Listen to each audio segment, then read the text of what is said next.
The Daikin Comfort Pros at Legacy Heating and Air are saving you thousands on select Daikin heating systems. Upgrade to a Daikin high-efficiency heating system from Legacy today and spend the season warm and worry-free. Get thousands in rebates and federal tax incentives and enjoy flexible financing to suit your budget. Daikin systems deliver unbeatable comfort, cleaner, safer indoor air, and energy savings. Visit LegacyHeatingandAirInc.com to view exclusive offers and get qualified now. A Cook family business. Welcome to Football Never Sleeps, and if you're in our neck of the woods, I sure hope your furnace is working. I'm Eric Hansen. He's Tyler James. This is Football Never Sleeps, and the weather never lets up. We are at 4 degrees above Fahrenheit right now, and we're talking Notre Dame football with you this week and every week. We're back in our Monday night 7 o'clock time slot, and we're going to stay here until somebody moves us for some reason. We are going to talk about all the newcomers that are coming in with classes starting at Notre Dame tomorrow for spring semester. Winter workouts are starting. There's also a lot of key returnees coming back. We'll talk about them too, and lots of other things, including taking your questions and your comments. And Tyler's going to take you through the tutorial on that and everything else you have to do in terms of ringing and liking and all that stuff. Yeah, well, first of all, make sure you're subscribed to our channel here on YouTube. We appreciate everyone who joins us and make sure that they're able to keep track of us, even though we're hoping to maintain a regular schedule here into the off season as long as we can. Hit the bell for reminders of when we'll have content, and make sure you hit the like button on this video to show your support. It helps get our videos in front of the eyes of more people, so we appreciate the help. If you are new to the YouTube questions submitting process, make sure you've clicked through to the YouTube site or the YouTube app to be able to submit questions. You won't be able to do that if you're just watching us embedded at either on our website, on social media, or on the message board. So make sure you've clicked through. If you're on a desktop of some sort, you should see a chat box to the right-hand side where folks like Jeffrey Stevens and Rai Dan 42 are submitting comments and questions, and you can do that. And then if you're on a mobile device of some sort, the chat box should be below our talking head. So hopefully that gets you figured out. If you can't figure it out, send me a message on Twitter or something. We'll try to get you rolling. But all our attention, we have a feed that shows up all the comments here. So we try to get to those first. And if there's a lull, then I'll look for some questions elsewhere. But usually you guys do a pretty good job of getting us questions, and we appreciate that.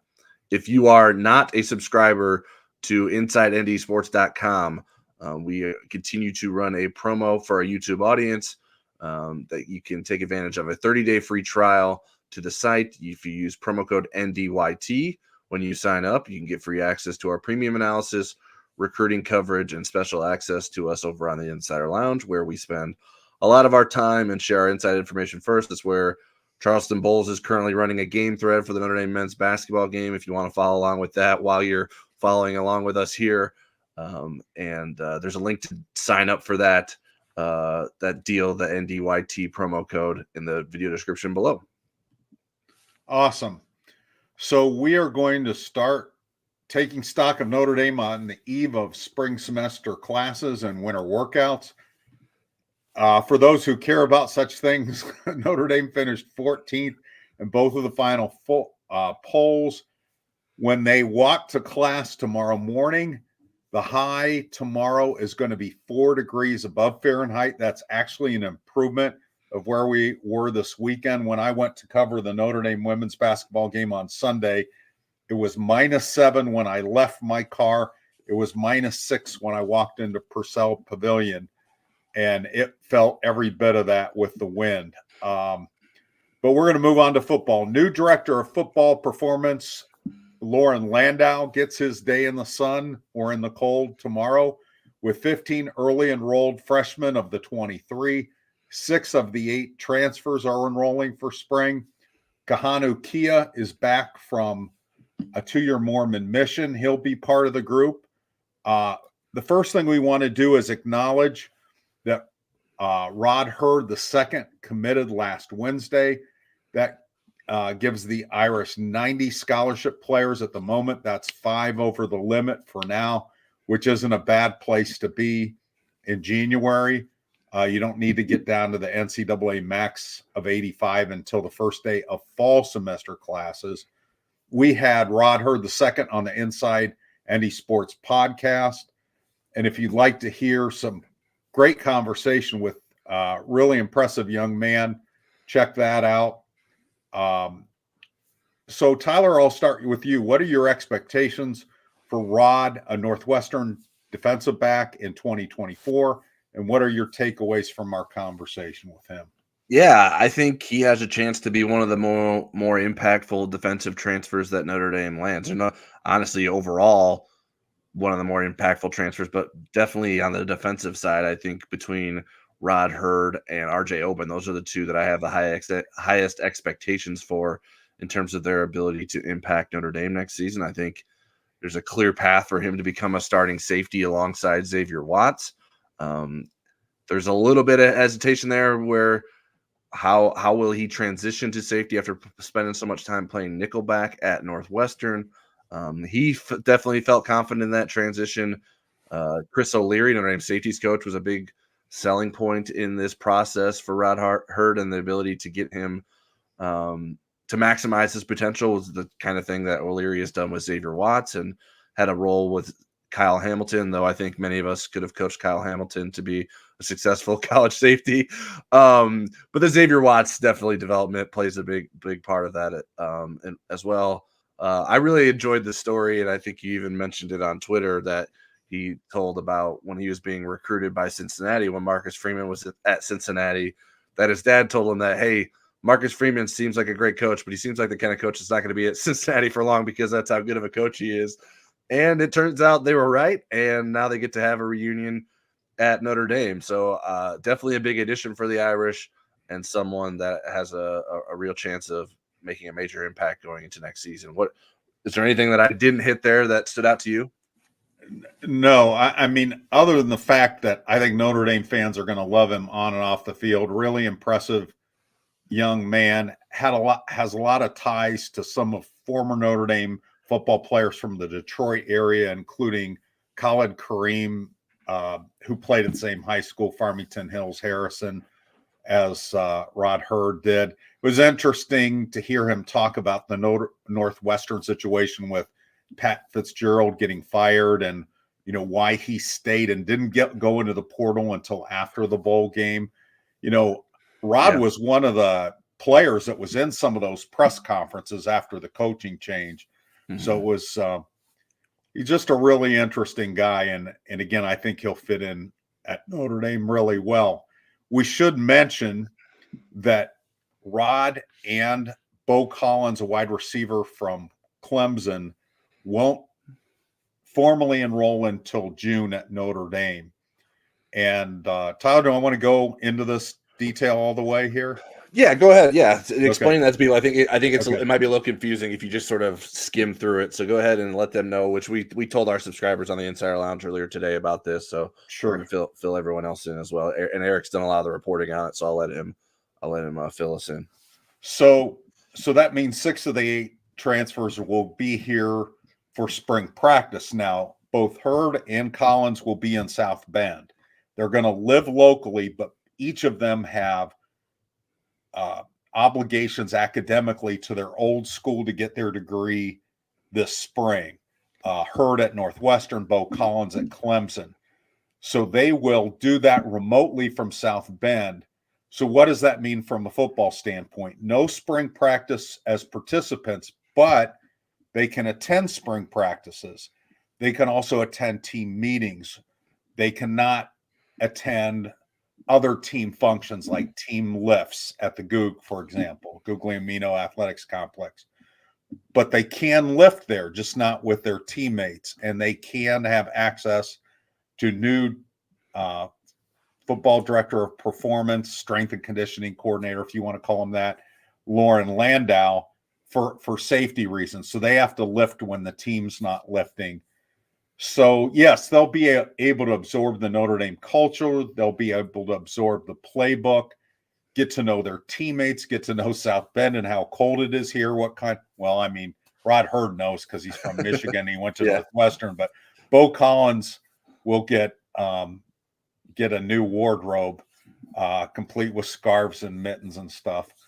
And so there is a benefit for it, but they just won't be able to go through spring practice, which will provide some opportunities for some others, especially at the safety position. I think Drew Minnick, Luke Talich, and Adon Schuler, and then Kennedy Urlacher, who I think is more of a project. They'll get some really valuable reps opposite Xavier Watts in the spring, and then you'll add those two in June. Let me throw this question in from Jeffrey Stevens since it's on topic. He said, "Does Notre Dame allow transfers out to get their degree remotely?" SMH at some SMH for those who aren't in the loop. I shake my head at some NCAA rules.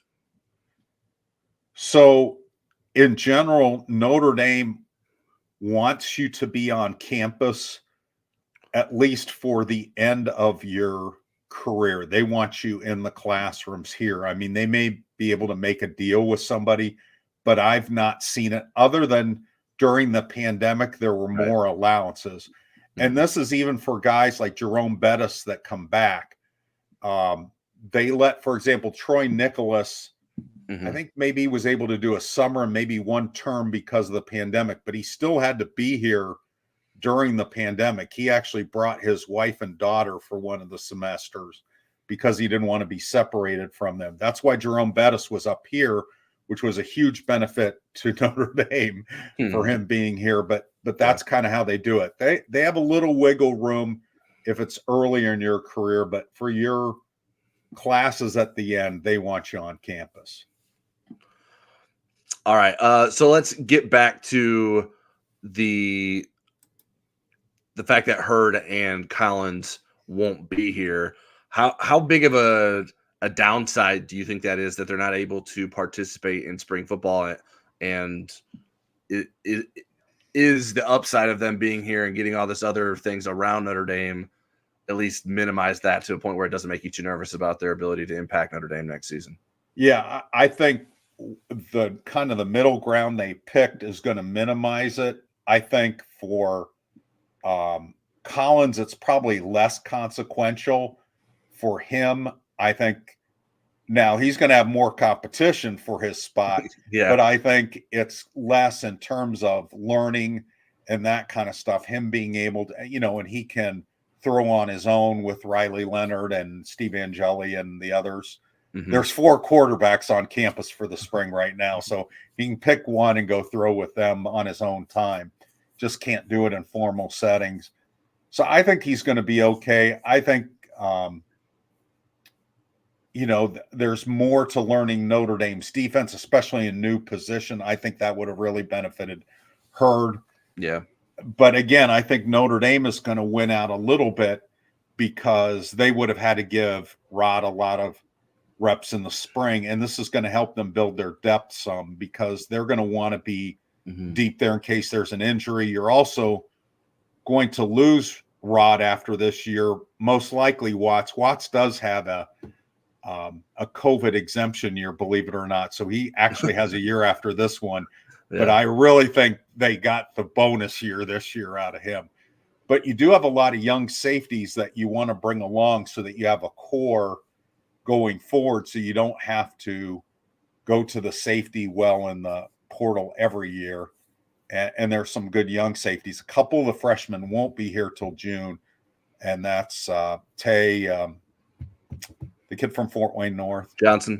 Johnson, and then Benny Powell, Tay Brown. Yep. Benny Powell. So we can both call them Tay for different reasons. Tay Brown and Bronte was that's actually his name. So they're the reverse. Yeah. So I think of the 3, including Kennedy Urlacher, that Bronte Johnson is probably athletically the one most in position to help them. Yeah. Kennedy Urlacher has probably played the most safety, but I think he's kind of more of a special teams guy early in his career and then maybe works his way into the rotation eventually. And then Benny Powell was new to the safety position, I think, this year in high school. Yep. So there's going to be a learning curve with those guys, and that's why it's really important that Luke Talich and Adon Schuler and Ben Minnick really get a lot of good learning this spring. Yeah, I agree. So, It'll be interesting to see which of those guys sort of edges out the other. Adon Schuler seemed to be in the best position, partially because of health in the Sun Bowl, and I thought he performed admirably in the action he got towards the end of the Sun Bowl. So I did an analysis piece that's for our subscribers on the 7 players who could be spring risers, depending on how they did with their winter workouts, really position themselves. Do we want to go talk about returnees first, or we want to talk about the 15 early enrollees and the 6 transfers that are on campus first? We can or talk anybody about over on the side, they can vote too. We can talk about returnees. I thought the question I know you were going to ask me, I actually thought an early enrollee was going to be my answer. But I do think there's other guys to choose from in terms of guys that I think have big springs ahead of them. Right. I think so. I did 7, and I'll say my number 1 guy on my list was Emil Wagner. Even though he didn't start in the Sun Bowl game, he's 288 pounds. He's actually Notre Dame's lightest offensive lineman on their roster. He also may be the most athletic. And I think if he can get a 3 in front of his weight for the first time in his life, and it's, obviously with Lauren Landau, it would be good weight. It wouldn't be milkshakes and French fries. I think he has a chance to be a starter for Notre Dame in 2024. I really like his present and his future. But he came here in the 260s. And so he's been working his way up through his first couple of years on campus. He was a June enrollee as a freshman, and then this was his sophomore season. So he'll be a junior academically, a sophomore.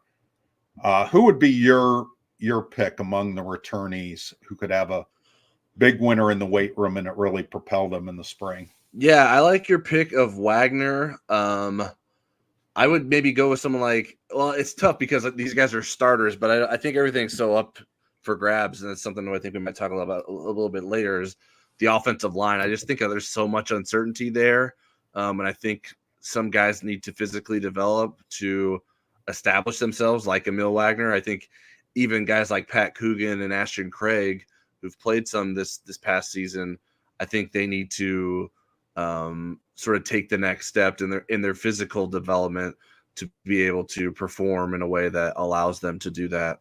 I think Adon Schuler is someone that I think beyond just the opportunity, I think he has a chance to rise just on being acclimated to college football more and working out in Notre Dame's strength program. Christian Gray, I think, would be someone who I think he already feels like he's tapping on the window there to be like, hey, I'm next in line. And I think he's going to be competing for a starting spot there. But I think physical development for him can sort of take his game to another level. Boubacar Traore, I think, is someone that we were all intrigued by going into next season. I know I'm giving you lots of names. I'm trying to avoid as many names as possible that you already had on your list because I want to give your whole list away. But those you mentioned one of them. Those are some of the guys that came to mind for me. Right. But I do think Emil Wagner is probably as good of any choice to be like number 1 on that list, because I think that left tackle spot is wide open. It was nice to see Charles Jagusah be in a position to make that start, but I don't think he performed in a way that's like, okay, the job is his. He had plenty of errors, and that's a first-time starter, so you understand that. But I think there's going to be plenty of competition this offseason along the offensive line, not just at that left tackle spot. I think all 5 positions, there's going to be a lot of competition. I did include one player there for the mental side of the strength and conditioning coach or the director of football performance, which is a big part of it, and also balance.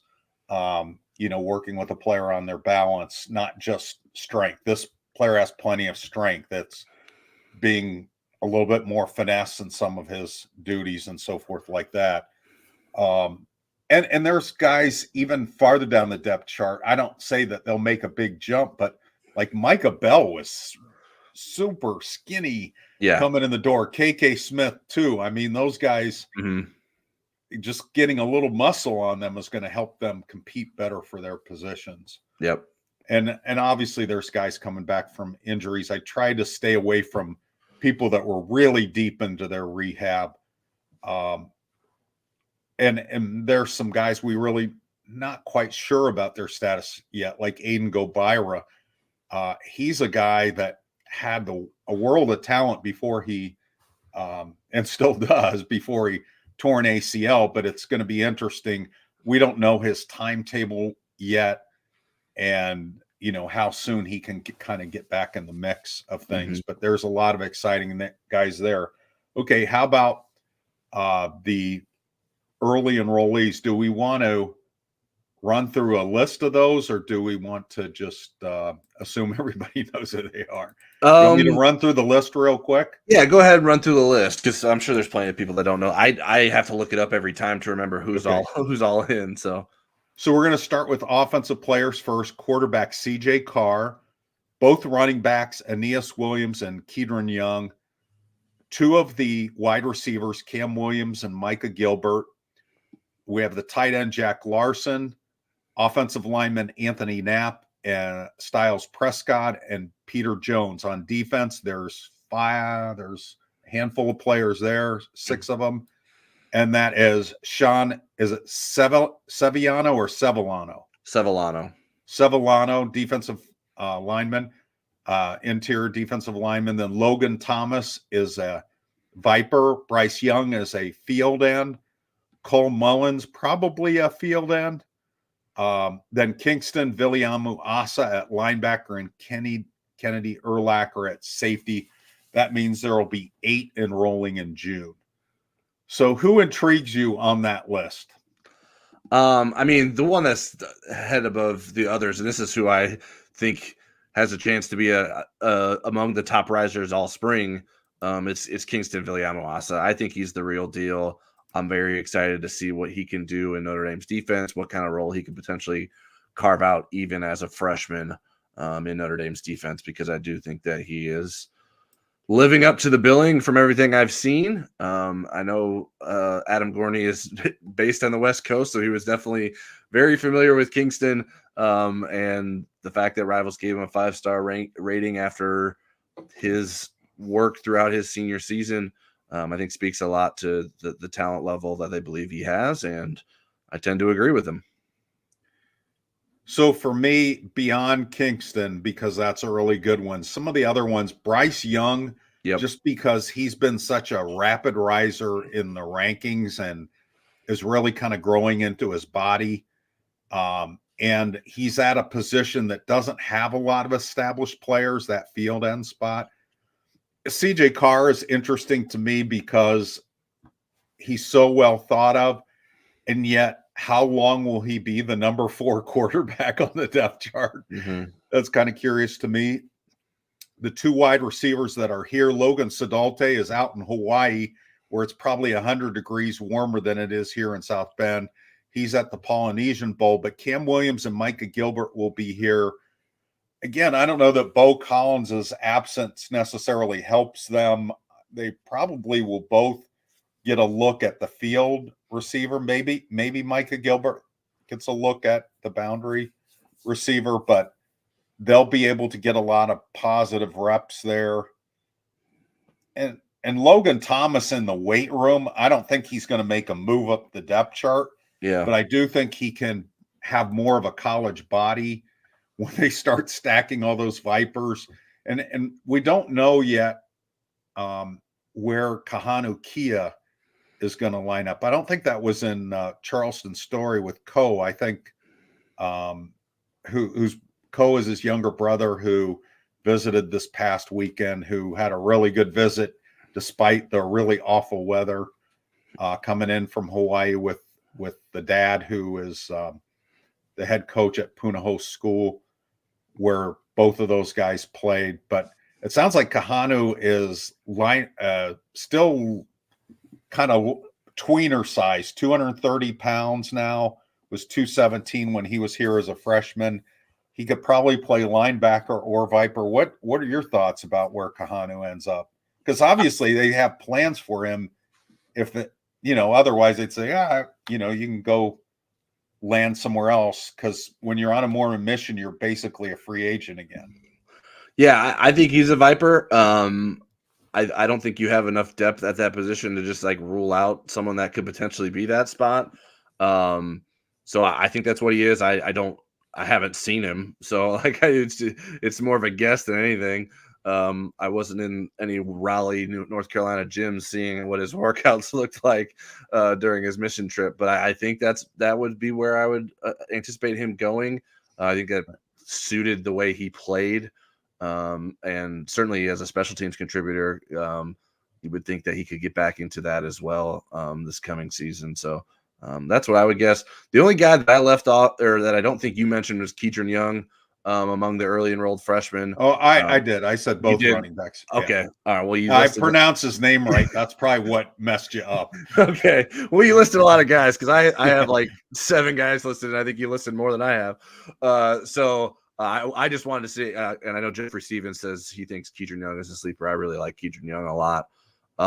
Chris W. asked here, when was Gabira's ACL? And that was in August. Yeah, we actually had the unfortunate pleasure to see it in person. It was at a practice at School Field in South Bend when Notre Dame did some of its traveling to local high schools to get some practice in to just sort of mimic sort of experience somewhere else other than the Notre Dame practice fields.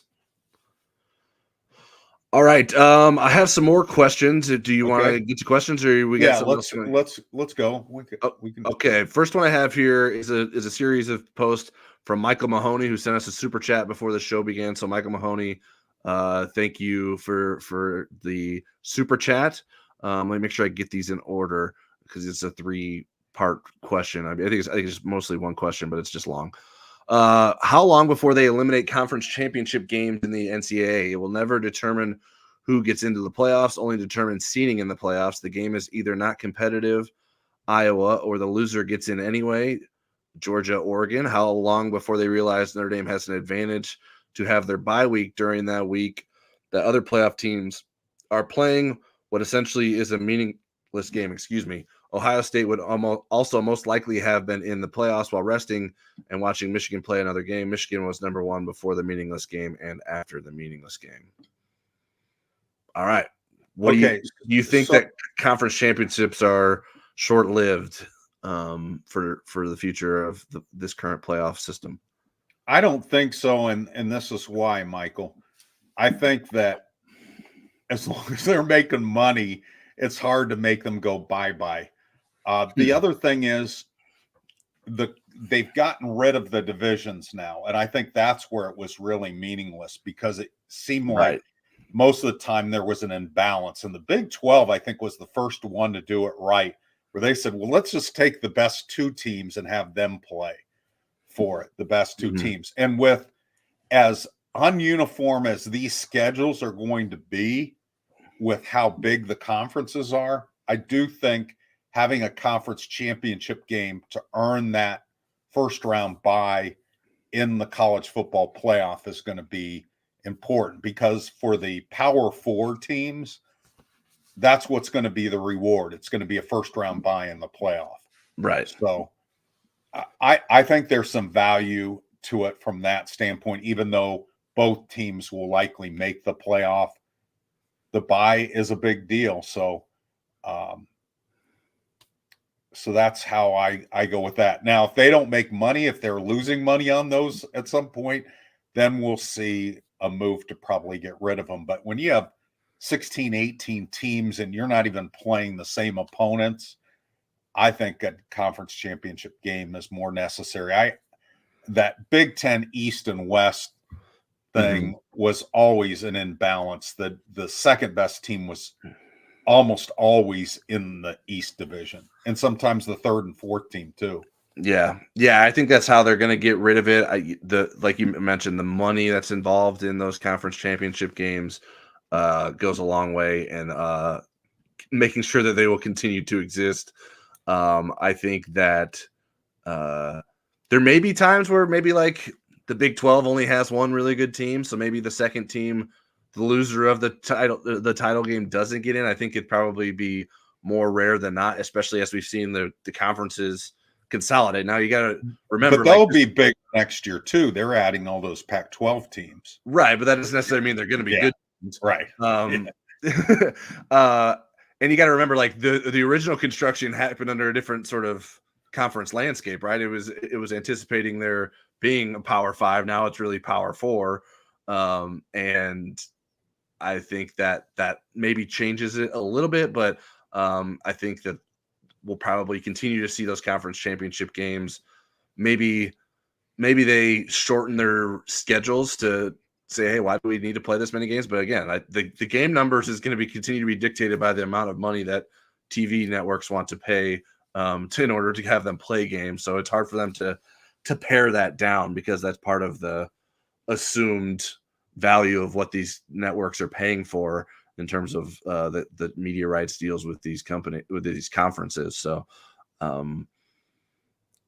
I think there's going to be probably plenty of debate moving forward, and there already has been, about like, was Jack Swarbrick smart to sort of give up the ability to be one of those top 4 seeds for Notre Dame to be in this playoff format and have a chance to host a game if it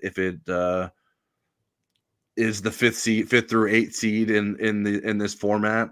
So I think we'll have to see how that all plays out, but I always go back to, like, I think many people just assume that Notre Dame can do whatever it wants, but I think those other conferences can sort of flex their muscles when it comes to these kind of discussions as it relates to Notre Dame, because Notre Dame's sort of a little bit out in the wilderness with being an independent. I do think that the bye is going to end up being an advantage, but way back before Tyler was born, there was a point where the NCAA men's basketball tournament was 48 teams, and there were teams that got byes, and often there were upsets of that team that got the bye because that other team was already in the flow and playing. I don't think that that'll be the way it is in football, but really when you look at it, the 1, 4, and 5 bracket is basically the same bracket. You're just playing one extra game if you're the 5. So if you're the 4 seed, you're playing the same team that you would have been playing if you had been deserved. And same with the 1, the bracket is pretty similar. It's just the one extra game. Now with Notre Dame, where I think it gets tricky is what they do with the academic calendar, because that playoff game is going to be at the end of their exam schedule. So are they going to let those guys take exams early, practice that week? That's what's going to make it interesting, especially if they are seeds 9 through 12 and they have to go on the road somewhere to play that first playoff game. Yeah. So that's going to be interesting. All right. Let's go to some other questions here. Jeffrey Stevens asked, I read the article on the offseason development needs for Bowen and Traore, different positions. I realized, who do you see getting more snaps in 2024 between those two? So the trick with Bowen, in my mind, is how serious is he about baseball? Because their season starts in a month. Their first game is February 16th at Rice. He did not play at all last year.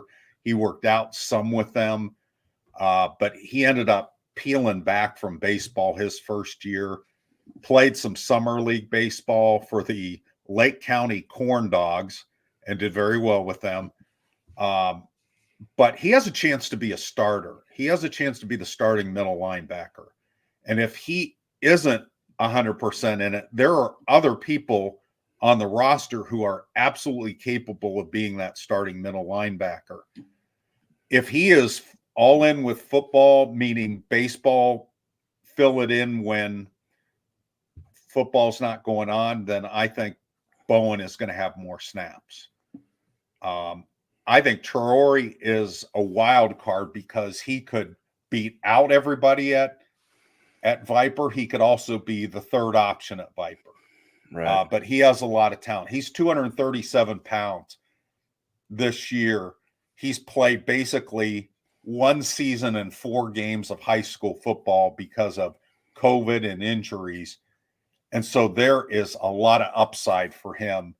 and this is going to be a real exciting spring. But I think the if you're a betting man, you're going to bet on Bowen here because he's really on a trajectory to be a starter. Yeah, to the Bowen baseball thing, my understanding is that he's very dedicated to baseball. Like, he doesn't want to have to choose between the two sports. He wants to continue to do both. So unless there's a change there, it's going to continue to be difficult for him to sort of be able to do both. And now maybe he's still doing both and he's progressing as a football player and maybe hurting his baseball trajectory by doing that. But I think I'm no baseball scout, but I think his higher ceiling would be as a football player. But I know the professional life of being a baseball player, I think, is a little bit easier on the body than being a linebacker. So I think it's tough because, like, right now, I don't see Bowen as a 3-down linebacker. I think he's more of an early down linebacker and someone you sub out. Now, can his development overcome that? Yes, absolutely. Right. Whereas Traore, maybe he's a 3rd down guy and not a 1st and 2nd down guy. So I guess if you add the math up, there's going to be more 1st and 2nd downs than there are 3rd downs.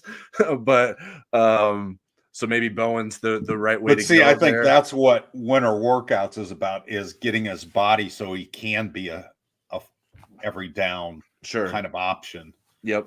So I think I would lean towards Bowen, but I think it's definitely tantalizing what Traore can become.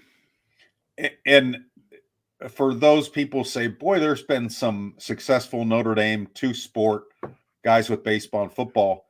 It's a lot easier doing it as a pitcher, like Cole Kmet and Jeff Samardzija did. Samardzija would have been a heck of a position. Same with Kmet.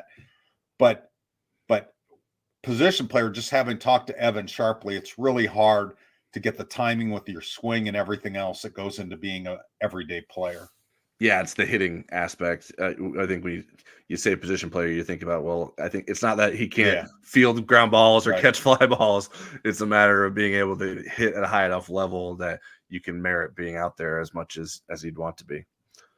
All right. Ryden 42 asked, can players finish a degree from another school at ND? Is that possible?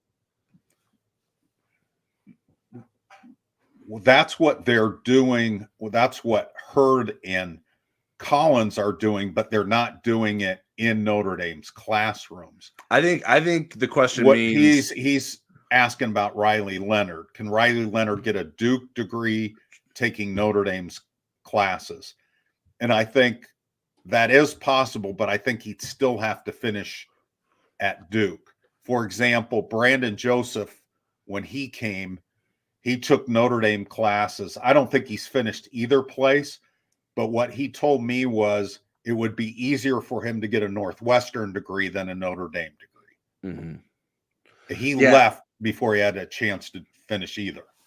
And typically, like you said, with the Notre Dame requirements, Notre Dame wants you on campus to finish out your career. I think there's usually schools have very specific, like, end of college, like, requirements that are specific to their school. So I don't know that you would be able to do that at Notre Dame that would apply to, say, a Duke or some other school. So I don't think you're going to, like, do your last semester of your Duke career to get a Duke degree at Notre Dame. I think you'd end up having to do something else at Duke. Now maybe there's an online way you can do that, and I'm not speaking necessarily specifically to Riley Leonard. Maybe there's other individuals in that boat that could apply for, but I think that it's something that it's a case-by-case basis. Certainly it depends on what the schools offer and what they allow. I think a lot of times we're going to end up seeing, my opinion is that at some point Riley Leonard's going to have to go back to Duke to finish his Duke degree rather than end up getting a Notre Dame degree, because I just think that's more feasible. But we're going to have a chance to talk to him later this month, and we will ask him. All right. Scott Fegan says, I know it's early and the spring game is still a few months out, but what is the weak point of the team as we head into the 2024 season?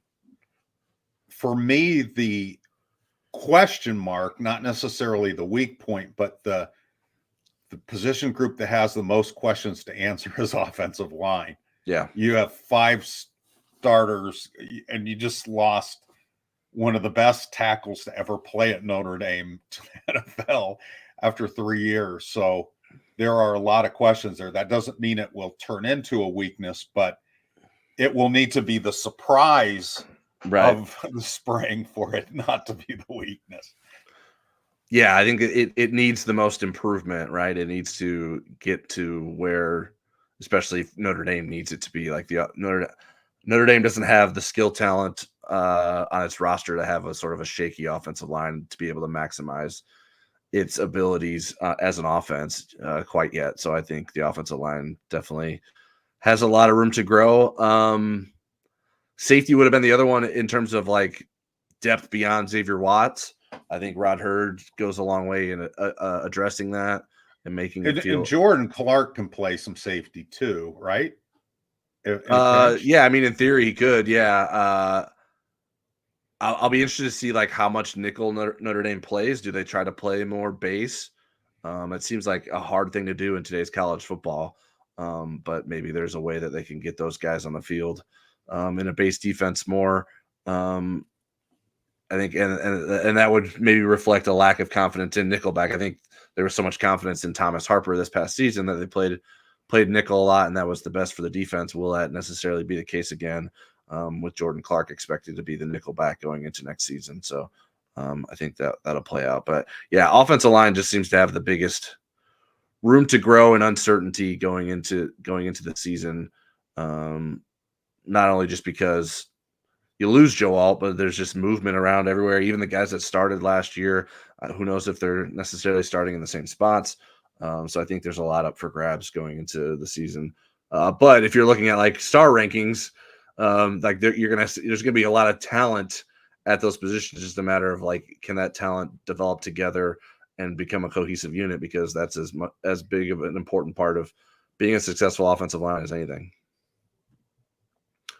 All right. Rajon said Nicholas Endy's base. No, it was this past season, but that doesn't necessarily mean it has to be. But I think it's dictated by the talent that Notre Dame has. And like if it had a Jeremiah Owusu-Koramoah at Rover, right, then you can play base a little bit more. But Notre Dame doesn't. There's not a lot of people out there like Jeremiah Owusu-Koramoah. Maybe Jalen Sneed can become that, but he hasn't necessarily got that point yet. I think the brightest points in his career so far have been as a pass rusher and not necessarily in pass coverage, which is what you need to be able to make that Rover position a part of a base defense. Right. Jaden Osbury may have that skill set eventually as well. We don't know that yet, but he's an impressive young outside linebacker. All right, last question I have for now is from Jeffrey Stevens. I heard FBS schools have an NCAA mandated cap on the number of early enrollees. So what is this for ND, and how close were they to the cap? Did they have to deny any potential early enrollees? I hadn't heard that they had a cap on early enrollees. They used to be able to either count it on the previous class or whatever previous. Yeah. For scholarship numbers. Yeah. I don't think that there's any such cap anymore. I think they've done away with that. There's schools that have way more than the 15 that Notre Dame has. Yeah. They don't have a cap on class sizes anymore. You can go over, or there's been a suspension of that cap. You can go way over 25 now because of the transfer portal. So right, because they know you might be losing a lot of guys, so they want you to be able to replenish your roster. Or running off guys like Deion Sanders did. Yeah, exactly. Making room for the Louis Vuitton luggage. I saw one over there that I think it was Sergio said, you mean they can't be around for spring practice? So they can watch spring practice and they can be in the playbook. They just can't be participants. Yep. Yeah, they would be watching sort of like a recruit would watch. Yeah. And the media sometimes. Well, I don't think they would be. They could write stories for us. they wouldn't be stuck to the balcony like we will at that time. So no, it's not exactly like the media, but at least watching in the same way. Okay. So we will continue. let's see. Well, you did a couple of, we didn't talk a lot about the Sun Bowl game after it was over. You did a couple of film analysis stories. So I want to kind of spin those forward. Anything of note from those film studies that could apply to spring football? Yeah, I mean, a lot of it was offensive line based, which I've talked a little bit about. I didn't think Ashton Craig and Pat Coogan played as well as you would like them to have played. I honestly thought Billy Strouth was the best offensive lineman. So, I mean, whose spot is he taking? Obviously, Rocco Spindler might be limited in some capacity this spring. I think there was a hope for him to get involved, but I think Billy Strouth is going to be hard to take out of the starting lineup. I know that's weird to say when you have two guys that started as many games at guards last season with Pat Coogan and Rocco Spindler, but I think that's going to be a fascinating part of it. And he did grade out higher than all those guys. And I thought Charles Jagusah looked lost, which can happen in your first career start. But there were a lot of plays where it's like he's going one way, he's going the other. And I just didn't see the sort of left tackle athleticism. Now, maybe he gets back. I think someone mentioned in the comments earlier that he gets back to a better place after having so much more time beyond his original knee injury that he was rehabbing from this past season. We'll see. But I didn't see like, okay, there's the next Joe All too. That's not what I saw. That doesn't mean he can't be way better than what he was in that Sun Bowl game. And if we judge everyone off their first career start, I think there's going to be a lot of guys that you don't think will reach a very high potential. But I think that there's room to grow there, and it would be he's going to need to make a lot of improvement this offseason for me personally to feel comfortable. Like, okay, that's Notre Dame starting left tackle going into next season. That doesn't mean he can't do it, but I think there's a lot left to prove there for him or whoever else wants to be the starting left tackle. Right. And keep in mind, he had 5 game reps before the Sun Bowl start. And for those that follow the Pro Football Focus rankings, the initial overnight rankings had him as Notre Dame's highest rated offensive lineman in the Sun Bowl game. It did? Whoever did they had the wrong number on him because he ended up being like the lowest, didn't he? Right. They had either somebody put decaf in their Keurig machine or they just their contact lens prescription was outdated and they needed to update it. But yeah, it kind of reversed itself. But so I wanted to add that. So I guess another thing I like Jadarian Price, I think looked really good. I mean, not that I think probably people saw that in action during the game. I don't think you needed to do a rewatch of the game to notice that. But when you watch it again, you're just like, man, there were a number of runs there where he sort of made things happen out of nothing. Like there wasn't a lot going on there, and he made people miss and found direction. I really like his balance off of contact. So maybe he's finally getting back to where he was before his ruptured Achilles, and that's allowed him to sort of look more like the Jadarian Price that we expected based off the way he looked when he was first in a spring practice at Notre Dame. But I was very impressed with him. He had a much better game than Jeremiah Love, in my opinion. But that doesn't mean Jeremiah Love can't continue to make strides and be right there battling him for that lead back role. I think one thing that I'm excited about is how Mike Denbrock can use those two in the passing game. I think Jeremiah Love maybe on some deep routes like he used CJ Procise against Clemson in 2015. And with Jadarian, maybe some routes where he gets yards after the catch.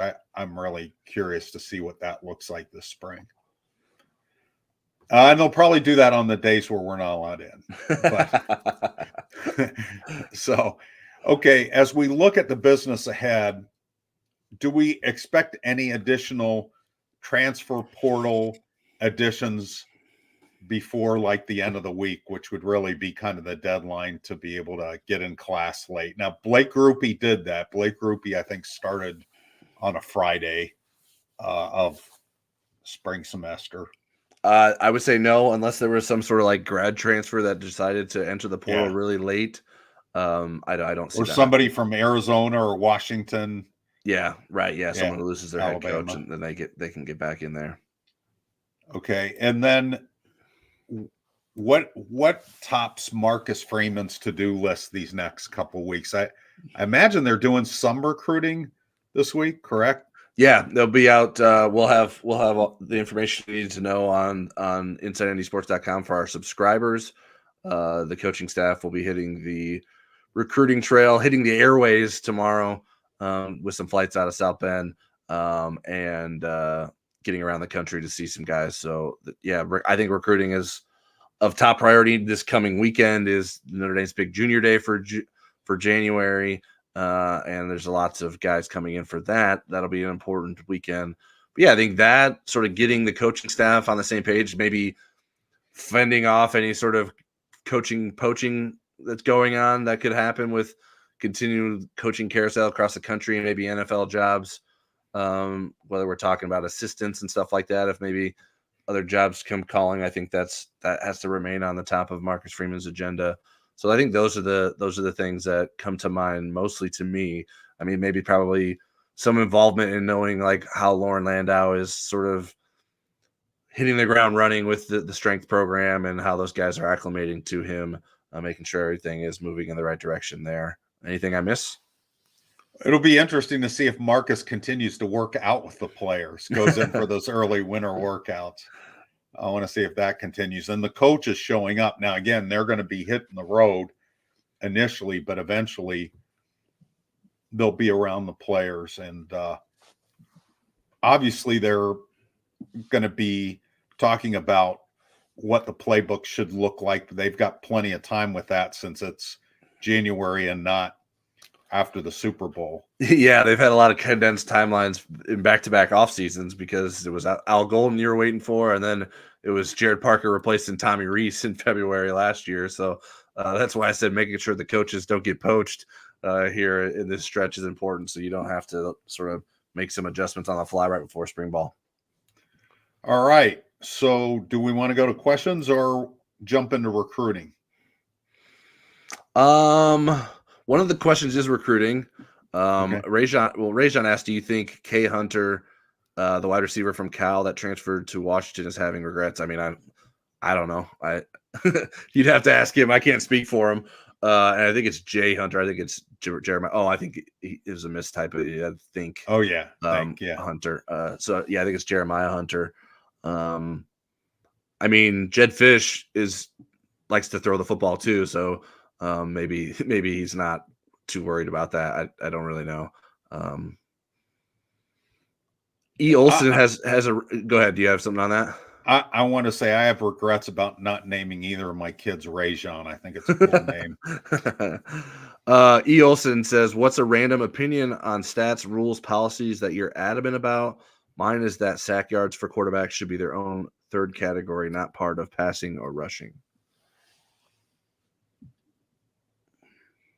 I like them being part of the rushing stats rather than the passing stats.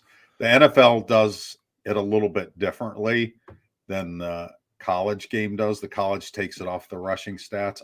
It doesn't bother me that it comes off the rushing stats because a lot of times they're trying to scramble toward the line. Yeah, I mean, maybe like why couldn't it be a team? Like, you know, when a kneel is a team rush, why couldn't a sack be a team rush? Like, why does it have to go against the quarterback?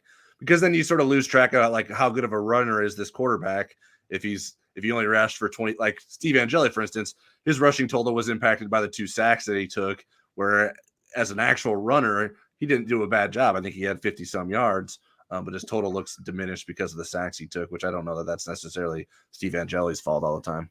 Which makes Riley Leonard's rushing numbers look monster if you take out the sack totals, although he didn't get sacked very much this year or in his career, but you take out those sack totals and his average goes way up. And Jaden Daniels, my goodness, he, I think, led the country in yards per carry.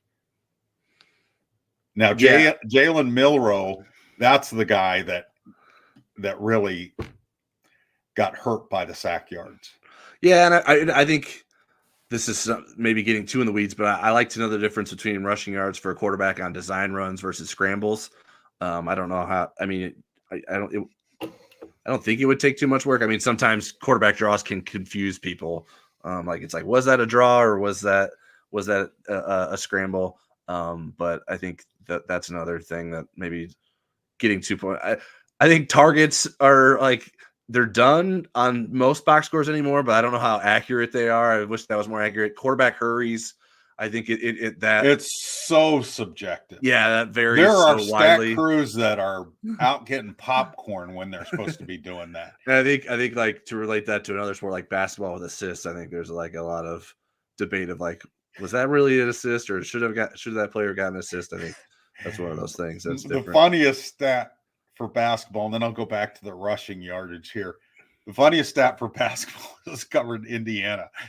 And Bob Knight's son, Pat, was playing for him.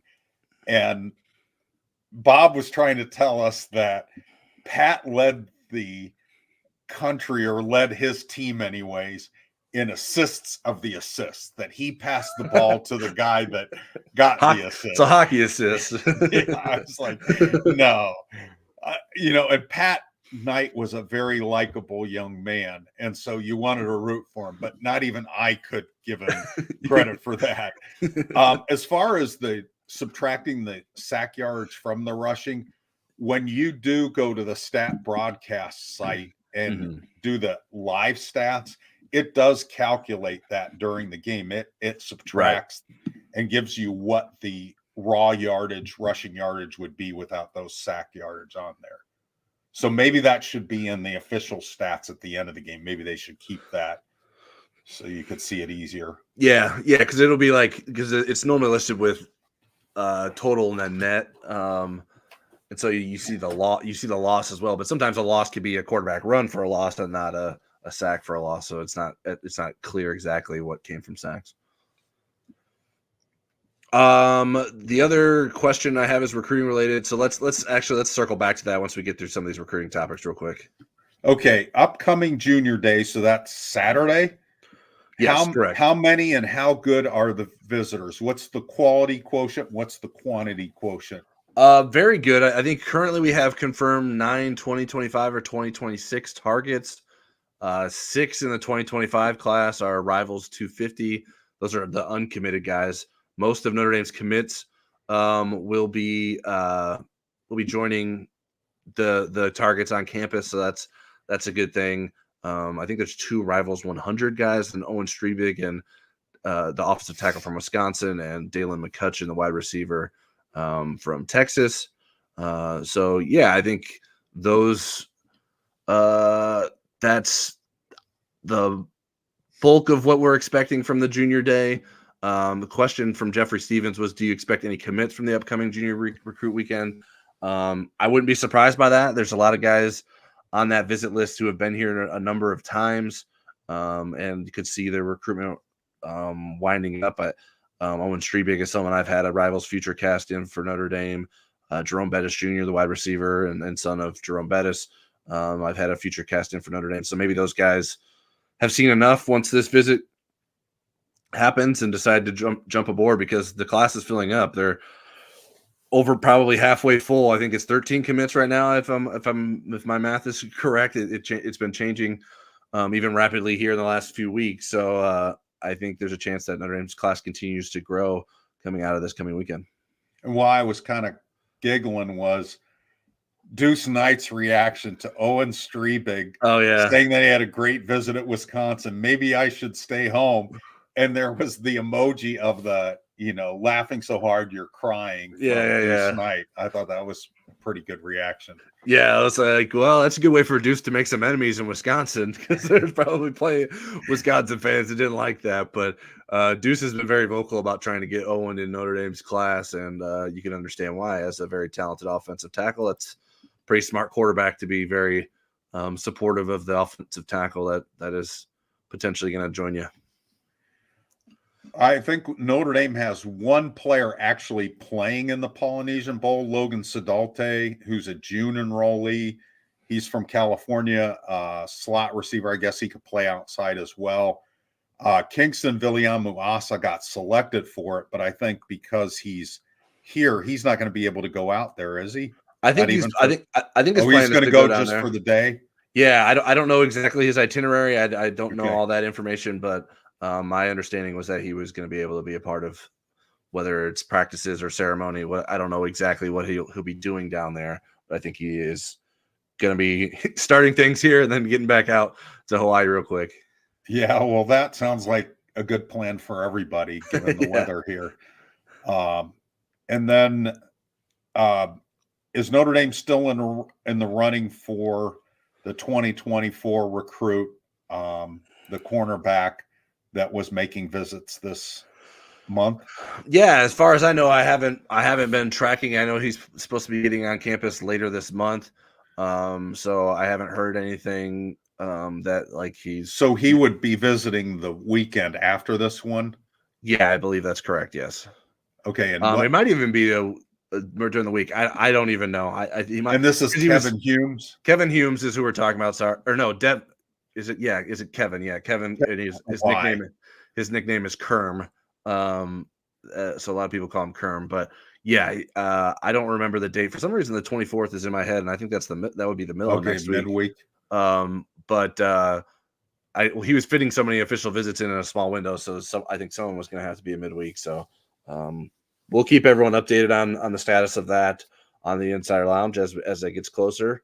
But yeah, that's the only 2024 name to know there. And I'm not saying that necessarily he's going to end up at Notre Dame, but that's just the one we're continuing to monitor.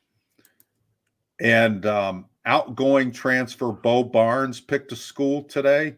He's going to UMass, which is where a couple of former Notre Dame cornerbacks played last year. Noah Boykin, who's out of eligibility. Isaiah Rutherford, that was his third school. He played at Arizona between Notre Dame and UMass. I think he's got 1 year left, but that leaves only 3 of the 14 outgoing scholarship transfers still shopping for a school, as well as walk-on Skip Vallata, who's looking for one as well. Yeah, I saw that. I was like, who's on the UMass staff that keeps getting all these former Notre Dame guys? And none of the names stuck out to me. It's like, I don't know why Michael Livingston, the current defensive backs coach at UMass, has any connection to Notre Dame, but maybe he does that I'm not aware of. But yeah, it's interesting that so many of those guys have ended up out at UMass. Well, they can play there, but they're not very, it's not a very good program. No. Charlie Molnar was the head coach there for a couple of years. Maybe he it's the Charlie Molnar transfer endowment from Notre Dame. Right. So did I forget any recruiting news? I don't think so. I think that's everything. We'll have plenty of coverage this week about where Notre Dame's coaching staff is out on the recruiting trail, and then previews of the visits coming in. Like you mentioned earlier, Kia spoke with Charleston Bowles today about his visit this past weekend. So go ahead and check out that on the site right now if you have not done so already. Sounds good. And I want to thank Legacy Heating and Air. I want to thank everybody for all their questions, for being so nice to us and not making fun of my mispronunciations. And Tyler, I'll let you close it out. Yeah. We appreciate all the question submitters, the comment submitters. We hope you guys have a great week. If you're not subscribed to the channel, make sure you've done that. Like the video, turn on your alerts. Larry says, where is Denbrock? Not a word from him. He is expected to be recruiting with the coaching staff. He was announced as an official member, so nothing to see there other than we just haven't had a press conference with him yet. But I'm sure that'll happen at some point. I think his ability to get on the road recruiting is probably more important to the Notre Dame coaching staff than to spend time with us. The person with the answer to the question when is on vacation, I found out. So we will find out when she gets back from vacation. Yeah. If you are not a subscriber to the website, we hope you consider taking advantage of our 30-day free trial to InsideNDSports.com.